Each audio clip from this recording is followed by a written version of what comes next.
beekeeping vlog. Connect to learn more. Don't forget to like, share and subscribe channel. That'll be a lot of fun. DC, thank you. Thank you.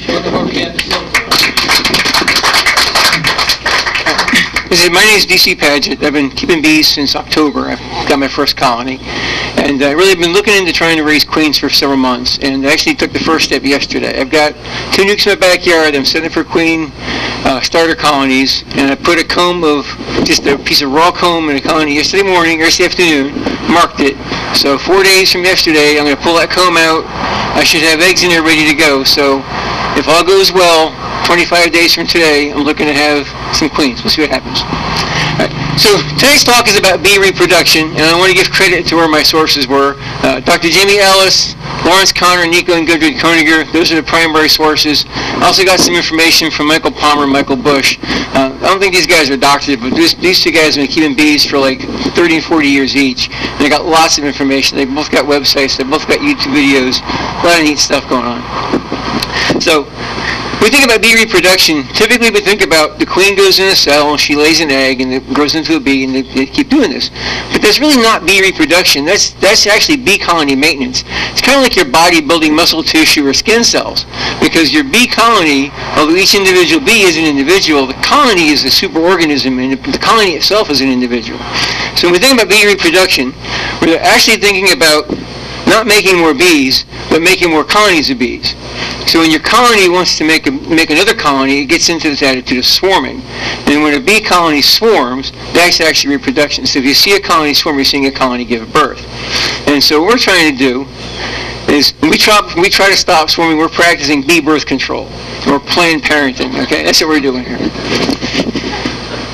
So we see several stages when a colony is fixing to try to reproduce. And one of the first things you're going to see is drone production. Now typically in the wintertime, sometime between mid-November and December, you're going to see drone population drop down to nothing.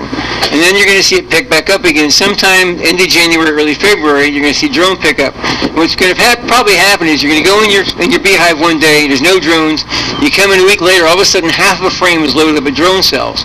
Because certain conditions have changed, the colony's got an attitude they want to reproduce, they're making drones. They have to have drones because you got to have males and females to reproduce. So the colony's going to start out by making drones. You can try to stop them from making drones, and you can't do it. Try to stop teenagers, okay?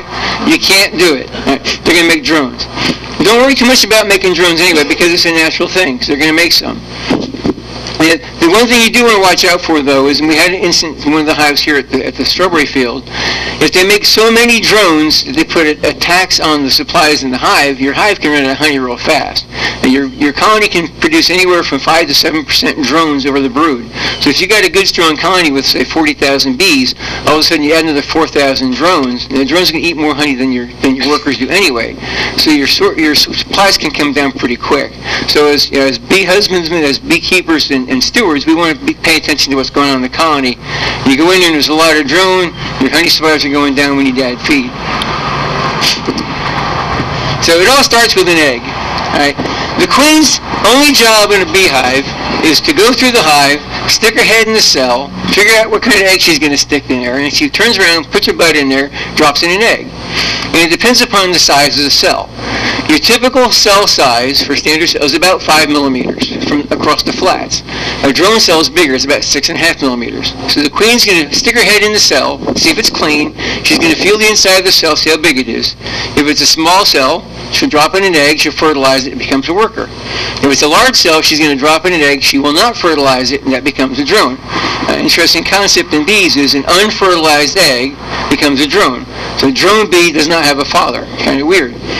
It does have a grandfather. And what's interesting is if you trace the paternal line back on a bee, drone bee, you end up with a Fibonacci sequence, the number of fathers and grandfathers. Well, it's kind of weird, you know. Nature does some strange stuff. All right. Every egg starts at royal jelly. So the queen's going to come up to the cell. She dumps in an egg. The next thing that happens is a worker bee comes behind her and puts in a big gob of royal jelly on top of the egg. It happens to every single egg. All right. It's going to stay an egg for 3.5 days, at which time it's going to become a larva. And the larva is going to start eating the royal jelly. Now, if it's going to be a worker bee or a drone, they're going to feed it bee bread. And the bee bread is slightly different between the two. if for some reason the colony is trying to make another queen, it's different. The queen is exclusively fed royal jelly from the time it's an egg until the time they cap it. And when it comes out, it's still fed royal jelly for its entire life, although it's also fed honey and other supplements. But the queen bee is fed royal jelly for her entire lifetime. All right, I already got that in there. Now, queen cells are vertical. Now, I'm trying to get a definitive answer on why this happens, and nobody's been able to tell me this for certain yet. We know that the queen cell has to be vertical, and we can manipulate bee colonies to create queens because we know this. The best answer I've gotten so far is queen cells can be up to 2.5 times longer than a standard cell. So if you ran a queen cell horizontally in a colony in a tight frame, you'd end up with that tip of that cell going through the next into the next frame. She may be able to dig herself out of there. So they make them vertical, and it gives her more room to get out. Sounds logical. I sent an email to Jamie, hasn't got back to me. So for right now, I'm going to accept that. There could be some physiological thing, but I listened to one of the lectures that Jamie did, and according to what he says, as long you can take a egg that's become a worker, and feed it youth hormones, and it'll become a queen. So regardless of the orientation of it. So I think the orientation is simply because it's bigger and it has to be longer. So they've taken care of that for themselves. All right, here's a frame with a bunch of different cells and things on it. Letter A, we have a larva in the cell, and judging by the size of that larva, I'd say it's probably about 6 or 7 days old. The larva's going to get capped at 8 or 9 days. If it's not capped, so probably 6 or 7 days old. Letter B, you have a queen cell sticking down vertical. Letter C, we have drone cells. Drone cells will stick out. They got a dome in the front because your drone is quite a bit bigger than your standard worker. And over here in letter D, there's an egg. People say eggs look like tiny grains of rice. They look like really, really tiny grains of rice. Okay. And for me, I've got to put magnifying glasses on to see it because I just can't see it. All right. So drone development. Drones are fed a different type of bee bread. Talked about that earlier. When the drone is developing as a larvae, its testicles and sperm develop at that stage. And the drone will develop anywhere between 5 and 10 million, or can develop between 5 and 10 million sperm. And nutrition is a key factor here. And again, we talked about earlier, you get into your colony and you find out that you got 3,000 drones in there, but there's no honey or pollen. You might end up with sterile drones. Because if they're not fed at this stage, critical stage, they're not going to produce the sperm you want. So I mean, if you're going to have 5,000 drones, you may have 5,000 drones with 10 million sperm cells each. It's better off than having 5,000 drones with no sperm at all. They got to be able to reproduce. Very important to have nutrition. When the sperm matures at day 8 or 9, the larva is going to turn into a pupa. When it turns into a pupa, the sperm matures. The bee will create no more sperm cells at that point. It creates a monolarva stage. It develops heads and tails at that point. And the bee will fully mature. So these are bees. The worker's the first one, the smallest of the three. She develops in 21 days from the egg to where she crawls out of the cell. The drone takes 24 days, probably because it's larger. And the queen actually comes out in 16 days. And there's two theories on this. One is because the colony needs a queen. When you need a queen, you got to have a queen because she's vital to the colony. Other theory is because she's fed a really high protein, very rich food source for the first 9 days of her life, that she develops faster. In fact, if you listen to some of the different lectures on how to breed queens, they talk about you want a colony when you're building a breeding nuke or a cell starter. You want to have as many nurse bees in there as you possibly can. So when they start building queens, they just pack the cups full of royal jelly. And the objective is that when the queen comes out, you go back and look in that cup, and there's still uneaten royal jelly inside the cup. So she's been well nourished the whole time. And because of that high protein diet, she can develop faster. All right, so this is the inside of a drone, his sex organs. Now, once a drone comes out of the cell, the only thing he's doing, he's walking around the colony, and he's eating honey and pollen. Right? He's really not producing anything. But there is something important that he is doing, and I got this from Dr. Lawrence Connor. He's migrating sperm. Because the sperm starts off in his testes, it has to travel through the seminal vesicles and down in here to the ejaculatory duct and the bulb. And also you have to understand that this is inside out, inside of the male bee. Right? And what Dr. Lawrence says is it has to migrate down because when he engages with the queen, they have to be ready for what he calls rapid deployment. Because the engagement with the queen is extremely short, very fast. So this is inside of the drone. And it's called an endophallus because it's inside. Alright, this is extended. If you watched the video, we did an extraction here a couple weeks ago. We took a couple dead drones, and if you take a dead drone, please don't do this with a live drone. If you take a dead drone and you squeeze his thorax with enough pressure, you can raise the pressure in his body sufficient to make his endophallus come out and you see what it looks like. So here's a graphic of it. Two items, well, several items of significance. You see the semen and the mucus there is on top. So remember, this was inside out a moment ago. So if that was like a balloon, it was inside the balloon. When it's fully everted or inflated, for lack of a better term, it's actually already on the tip, so it doesn't have to move. There are two horns, coronua. The purpose of that is when he engages with the queen and his endophallus is enlarged, those hooks actually engage her body and maintain contact for the entire event, and even past the event.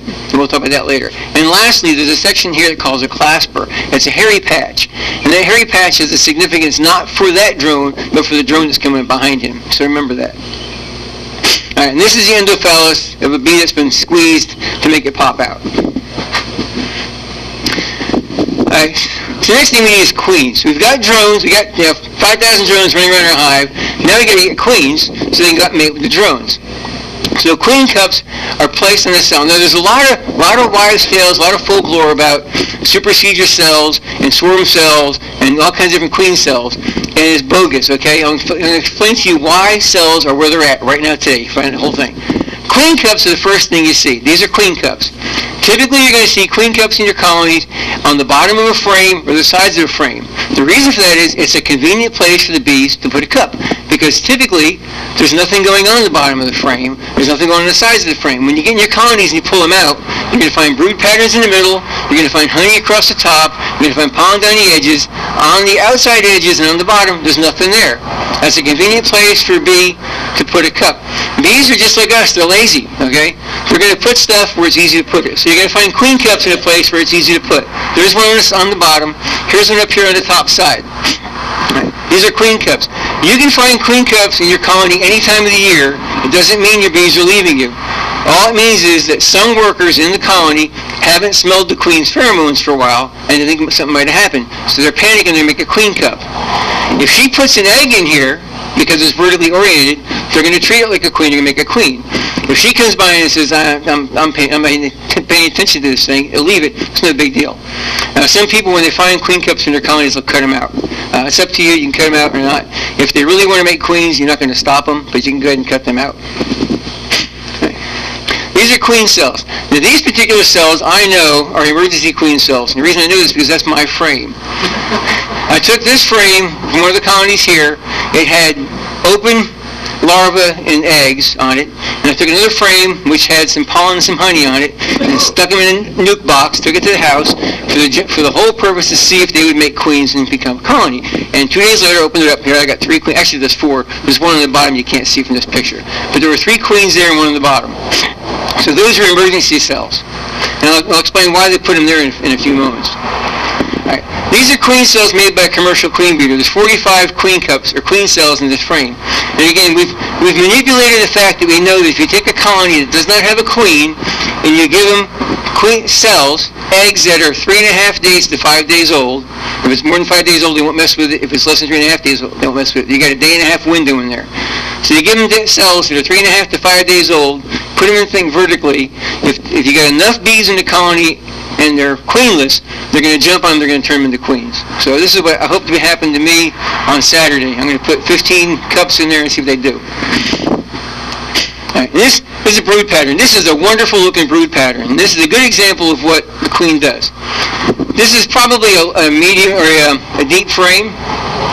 Now, on a standard frame, standard deep frame, there is slightly over 7,000 cells. Okay, so judging by the brood pattern here, I'm going to say there's 3,500 cells she's filled here. It's a great pattern. You get a couple empty cells. A couple empty cells are okay. A couple different reasons for that. There could have been some small hive beetles in there. Could have been an inbred problem. One of the unique things with bees is if for some reason the queen should mate with one of her own drones, when it develops into a pupae, it's only got one set of chromosomes. So it's got 2 pairs. They're all the same. The worker bees can detect that inbred drone, and they'll yank it out and kill it. So if you get into your colony and you find patterns where you've got lots of cells in different areas that are pulled out. It's typically, they call it hygienic behavior, and it's a good sign that you've got an inbred queen. Also, someone said inbred queens, all they want to do is die, so it can really cause problems with your colony.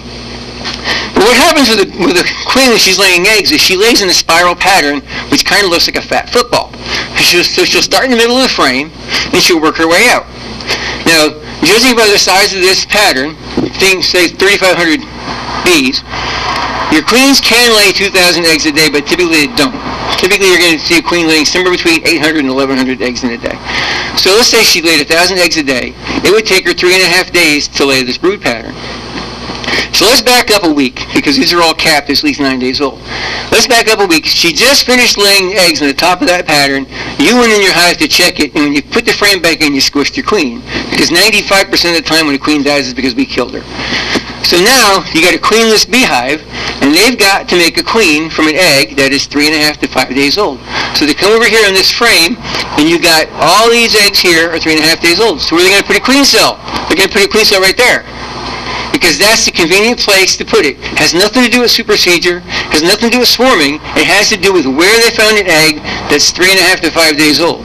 So if she came in here and laid these, and before she got to the outside she died, they'd come down here, they'd put a queen cell right there. So the location of your queen cell really doesn't have anything to do with what the hive is trying to do. It has to do with what the hive had to work with. Now, we need to look at the population of the colony to find what they're trying to do. If you open up your colony and it's just packed jam full of bees and you find queen cells, okay, they're going to swarm. Not because they found queen cells, they're going to swarm because they can't move. They're full of stuff. And next month we'll talk about birth control, what we can do to try to stop swarming. Alright, so once the queen is born, and this is also an interesting concept, once the queen is born, the virgin queen is born, the first thing she's going to do is run around the colony, and she's going to find any other queens that haven't been born yet. She's going to chew a hole in the side of their cells, and she's going to kill them. Because the virgin queens, for some reason, virgin queens will fight and kill each other. Mated queens will not. It was an experiment. I listened to a lecture by Michael Bush. He said, guy that runs B-Source, can't think of his name, conducted an experiment one time, took a whole bunch of mated queens, stuck them in a box together, see if they'd fight to the death, they ran away from each other. They want nothing to do with each other. Mated queens don't care.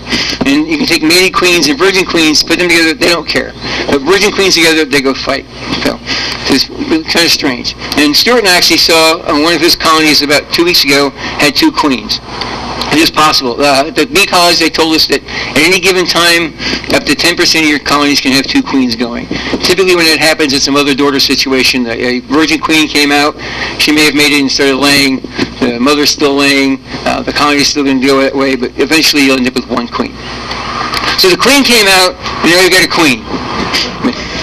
But she doesn't really look like this. She looks more like this. That's what a queen looks like. So the next thing we got to do is we got to get the queen mated.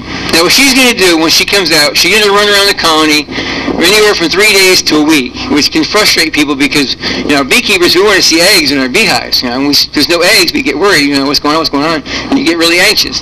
Well, there's a lot of different factors involved. The queen's going to wait, maybe she couldn't find a drone, something else is going on. The earliest they say they found eggs after a queen emerges is 8 days. Typically it's like 16 days. So your queen cell is open, 16 days later look for eggs. So she's going to fly out. She's going to find drones. And this is interesting. Drones go to places called drone congregation areas, DCAs. And what's neat about this is that your colony's got 5,000 drones and 1 queen. So you got to save resources. So your 5,000 drones are going to fly out, but they're going to stay within a mile. And some people say within 1 kilometer of the colony. They're going to find a DCA. Whereas the queen, she's going to fly out at least 1.5 miles to 3 miles. And by doing this, it avoids inbreeding. And they do it by themselves. She'll go someplace where her drones typically don't go. You still get inbreeding at times, but she's going to fly farther out. And it's just a basic resource type thing. Because your drones are bigger, they take more fuel to fly. They use up more honey and pollen. Whereas you got 1 small queen, she's not using the resources, she can fly farther. And she's going to fly 1 or 2 times, whereas your drones are going to fly every day until they die, or mate with the queen, which they're going to die, either way. Alright, the mating flight, the video, I'll get the video up, we'll do the video in a little bit, because I can't get to play with this thing, but we'll talk about what happens afterwards. After the queen mates with anywhere from 10 to 20 drones in one evening, and each mating sequence takes just a couple seconds, she's going to come back to the colony with the mating symbol. And And what happens when she mates is, all the semen she collects from all the drones she mates with is going to get stuck in these oviducts. It's going to swell her up, and they believe that's what triggers her to stop mating. When her oviducts are swollen and she feels that she's well mated, she's going to go back to the colony. And over the course of the next 1 to 3 days, as she's moving around the colony, all the sperm that she collected from all these donors is going to intermingle and mix around, and it's going to migrate up into this gland here called the spermatheca, which is really a remarkable gland. This gland can hold approximately 5 million sperm. Now, we talked earlier that our drones can have up to 10 million sperm. So she can get enough sperm from a single mating to fill out spermatheca, and she'll last her lifetime. But because she's mating with multiple drones and it's sitting in her oviducts for several days migrating, she's going to bring sperm up from all the different donors. And another neat thing is, because it's got to go up the tube, dead sperm can't swim, they can't get up into the spermatheca. Now, the spermatheca is covered with a network of blood vessels and capillaries, which keep it well oxygenated. And it also has a gland, which I look for the name, I can't remember the name. It creates some enzyme that we have no idea what it is. But sperm inside this globe, it looks like a crystal ball, can stay viable and alive for up to 7 years. Now, we can't keep sperm alive for 7 years in a laboratory unless you cryogenically freeze it. Now, they've done laboratory tests on the spermatheca. They've taken it out of a queen. They've tried to, keep blood circulating. They've tried various things. As soon as they take it out of the queen, within hours it all dies. So there's something in her body generating enzymes, oxygenating this thing, that keeps the sperm alive for up to 7 years. That's all pixelated. All right, we'll try the other video. I edited the video down. If you want to see this video, if you go on YouTube and look up Queen Bee's Wedding Flight, you can find the original video. Here we go. It'll play. I'm going to pause it and we'll come back and look at it again because there's some key parts in this thing. I have no idea how they got this video. It came from the Carnegies over in Germany. Now, you have a bee flying around in a drone congregation area, and they spotted what we're going to call a drone comet. Right here you've got several thousand drones. They're flying around DCA, and they're all looking for one thing, looking for a queen. And all of a sudden she comes through and her pheromones hit the air. So now you got 10,000 drones that are trying to fill the same space, and they're all going to fly in together there, and they form what's called a drone comet, which would be pretty cool. I'd like to see one of those things sometime. So you got the drone comet.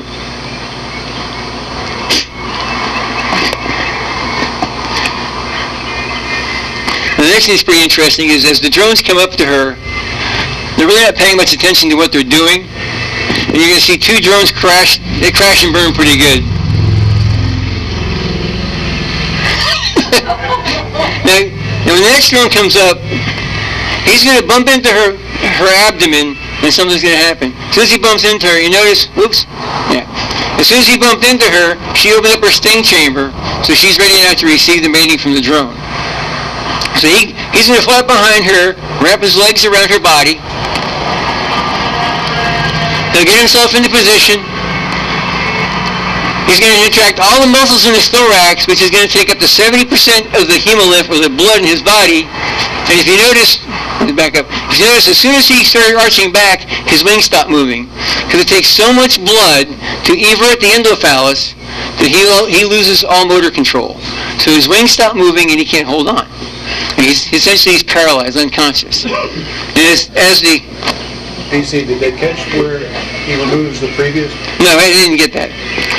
So right now, the only thing holding them together is the soft tissue of the endophallus. And so gravity and friction finish it off. So when he's mating, I'll play the video again when he stops. When he's mating with her, because he can't hold on, he falls backwards. And the forward motion and the friction of the air and the gravity cause the endophallus to rip off, and it stays inside the back of the queen. And they call it the mating sign. We spoke earlier about the hairy patch, and we looked at the one picture. The purpose of that is, on the bottom of the drone's abdomen is another hairy patch, and they act like Velcro. So if a drone comes up to a queen that's been previously mated, and she has a mating sign, he just matches up the two hairy patches and slides backwards. It pulls out the previous endophallus, and by doing so, it puts him in the exact position to mate with the queen. And they found that it's easier for subsequent drones to mate because when they remove the first mating sign, it puts them in a better position to line up so that they can mate with the queen. I'll play this again without any stops.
So that's why it really stinks to be a drone, because you got your mate once and you instantly die.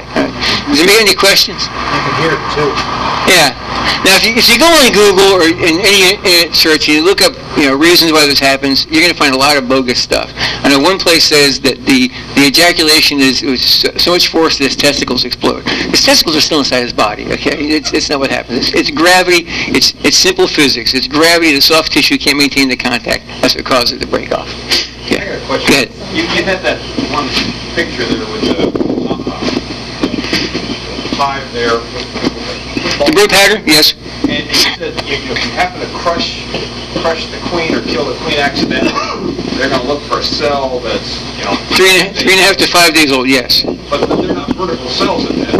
No, okay, that's a good question. What they'll do is, and, Change it? yeah, let me go back and show you a picture, because there's a couple different things that they can do. Let me go back to my PowerPoint here. Let me show you 2 different slides.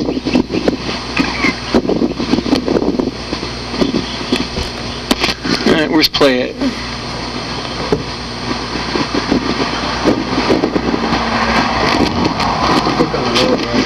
Huh? I'll just do it this way.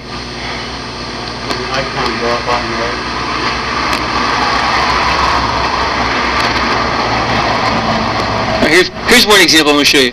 There's a queen cell that's actually drawn on the face of a comb. All right, and I'll explain what the difference between this one and the other one in a moment. That's the queen. It's actually drawn. If you look sideways to the comb, it's actually pulled out from the comb and coming down the front, as compared to. Let me find the other one. This one here. These are more of an angle coming out. The reason for this is a fairly new comb frame, and the cells are soft. So the bees will do in a soft cell, they'll go in there and they'll chew the bottom wall of the comb out, because it's easier for them to kind of chew the bottom wall of the comb out and get back, and it'll come out of the diagonal. Whereas if it's an older frame, harder comb, that again, they're lazy like us. They don't want to have to chew the thing out. So if it's a real hard older comb, what they'll do is they'll pump that cell full of royal jelly, and they'll float the egg out to the surface, and they'll draw a cell right down the face of it, and they'll put a queen cell there. There's no queen to lay a new egg, so no, they're going to take one of those drone or worker cells and sort of reconfigure it. Right. It has to be an egg 3.5 days. It has to be a fertilized egg, so it has to be a worker egg. And it's got to be between 3.5 and 5 days old. And I think the reason for the 3.5 to 5 days is because once the egg emerges into a larva, it's going to start eating that royal jelly. And it's not going to take long, because all they get one gob of royal jelly when the egg comes in there. It won't take them long to eat that royal jelly. And once that royal jelly is gone, you've got that gap in the nutrition cycle, and it's going to mess things up. So you got to give them good nutrition. Why can't it be less than 3.5 days? It's still an egg. Your egg actually comes out. It's an egg between 3 and 3.5 days. That's when the egg breaks out into a larva, and they got to get it in larva stage. I know I've listened to some people. They say you can graft eggs when you're taking a chance, because when you move the egg, it may not actually develop into a larva. So you're looking for that. I mean, the best time is Michael. He says 3 days plus 12 hours is what he's looking for. That's what he wants to graft at. 3 plus 12 hours. That's your optimum time.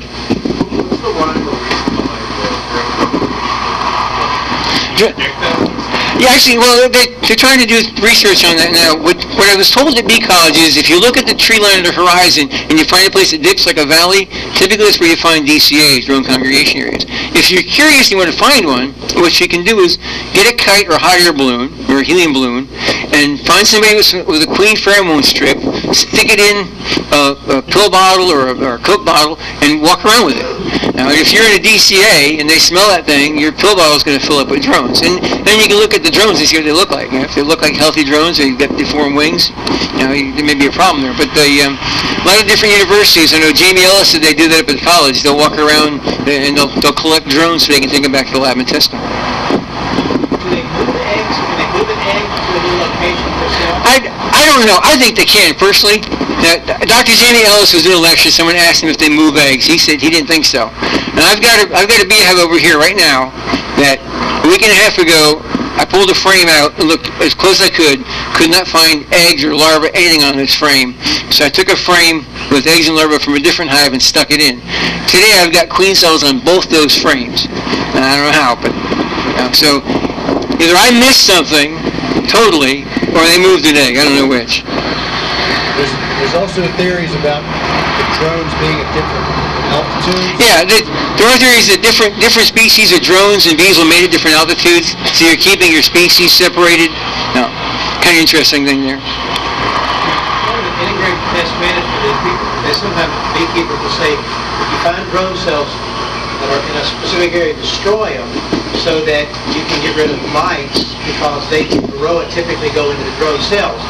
How do you feel that changes, or is that a responsible practice?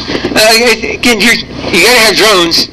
You got to have males and females to mate. So, and it depends upon your objective in having bees. And my objective in having bees is I want to make bees. I make lots and lots of bees. So if I want to make lots of bees, I got to have drones. Now, I may not need 10,000 drones. You can go in, because varroa mites will typically go into a drone cell before they go into a worker cell. You could go into your colony at some time and they make a fork. You can stick in the top of your drone cells and pop out. Maybe take out 100 or so drone cells to see if you got varroa mites in there. But no, I wouldn't. You're only going to have drones during certain periods of time. We just had them now because, you had nothing from December and January. All of a sudden you got warmer weather, you got more sunlight, you got honey, you got nectar. All these things are going on, and the colony wants to expand, so queens are going to start laying drones. We'll see drone populations drop down. It's not going to go to nothing, but I've already seen it in all my hives that the number of drone cells has dropped way down. So they're going to drop way down. But again, we monitor these things. I always say you should be in your hive like every 10 days. If you listen to college, you should be in your hive every 9 days. Because I'm not sure what the difference. You got to be in your beehives on a regular basis. There was a time in our history where you could put a colony in your backyard and check it once a year. We can't do that now. There's too many pests and predators out there that they're coming to attack our bees. We got to be there every week. Why do they favor the drone cell instead of the mites? It's bigger. Well, yeah, it's bigger. It's more food. Okay. Yeah, It also lasts longer. Yeah. That's one of the theories. Question? Why would the mites go for the drones instead of the workers? And that's why some people actually, there's a foundation now that they make where the cells are just a micro, I don't know what the measurement is, but smaller than the standard. 6.3. What is it? 6.3. It's about It's drones. 3 millimeter more. So It's green too. The foundation that you buy, drone cell foundation, is colored green, so you know what it is. And people typically put one frame in, and that's their drone frame, and that's their varroa mite frame. And they'll suggest when it gets full of drones, that you pull it out, take it in the house, put it in the freezer for a couple of days. Don't touch it. Just put it in the freezer, take it out, put it back in your hive, and your happy bees will go and clean all the dead varroa mites and the dead drones out of the thing, and the cycle will start all over again. But is that responsible, given the fact that you want to drone Right. instead of to kill all the drones in your But I guess really it keeps your cell because you get rid of the mites. So. I have one of those green frames, and I'm trying that as an experiment on one, but they also have, what I was talking about is they have a foundation now with the cells are just a little bit smaller than the worker cells, and the theory is that if it makes it smaller and really tight, that the varroa mite will only even have a space to be in there. I will address that because it's Green cells are bigger. Bigger. Your typical beast, green cells just to identify. your typical cell is about 5 millimeters, and your drone cell is about 6.5. Now, some people make smaller cells. You can get cells at 4.6, and there's across the flats, on the flats. Now, there have been experiments done in the last 10, 15 years where they've made really small cells, and people have tried giving bees only small cells to try to stop them from making drones. And what the bees will do is they want drones, okay? Like, it's teenagers having sex. It's not going to happen. What they'll do is on that frame you stuck in there with the wax foundation, they'll lay wax across the face of it, make it flat, and they'll draw 6.5 millimeter cells on top of the wax. So you're still going to have drones, but instead of having drones that stick out 3/8 of an inch, now your drones are sticking out 5/8 of an inch because they built frame. You're not going to stop them. It's nature. Everything wants to reproduce. Your bees want to reproduce. But yes. The bees is a super organism. They know what the hive needs. They know what the requirements are of the hive. They know what drugs possibly need to be made, what food needs to be made. They know more than we know. We know that they're a super organism. So, you don't have to manage down here, micromanage your drones. This is the problem I've come and seen drones kicked out. Right. They're on the ground. They do. That goes all the way back to the pheromones, and DC can explain better than me, but the pheromones they begin giving off pheromones as an egg and even a larva to tell the other workers what they need. They're still a larva and they're giving off signs of what they need. They're more amazing the more you delve into it. It's fascinating. The science behind it is making you figure it all out there. There's a neat video. This DC, we'd have to be 18 years old to go come to this lecture. There's a couple of neat videos you should watch. If you have Netflix, there's a Netflix movie called More Than Honey. It's a documentary on essentially what commercial beekeeping is doing to bees. You got to watch it because, in fact, that excerpt with the mating flight came from that. It's called More Than Honey. Really good. It talks about the fact that from January, February time frame, about 85% of all commercial bees are out in California pollinating almonds. They're all sharing all the same diseases and bacteria. And then when that's done, they take off and travel across the rest of the United States and migrate all those bacteria and disease across the United States. So it's really good to watch that. Also with the Queen of the Sun, and you'll see how big that office is. Yeah, there's some good ones out there. Any other questions? Informative stuff? Cool. Stop. Wait. Wow. Thank you. That was a good climax to the meeting. Oh, man. Innuendos. I'm glad there's no kids here tonight, aren't you? Okay, this concludes the formal part of the meeting. Now, here's why we do it. We try to end right at 8 o'clock. Here's why. Because we want you to spend as much time talking to each other, asking questions, looking at equipment, talking about the different things that you see here. By the way, DC, be sure and if people have questions about those hive fingers. The greatest invention in beekeeping in the last 100 years. So thank you very much. Okay, again, thank you all very much for your attendance tonight. I hope that you've learned something. I hope that you've gotten excited and motivated and thrilled about beekeeping. Tell your friends about it. We're here Tuesday night. If you have some kind of an invention or device or anything like that, what we want to do is this is about us. It's not about any people that speak. This is about everybody. So if you have some inventions or if you have some ideas or input or if you've read a really good article and you would like to share a part of that, that's how we do our meetings. We kind of break it up into 10-minute sections before the main lecture like that. So anyway, DC, Kirk, thank you guys tonight very much for your presentations.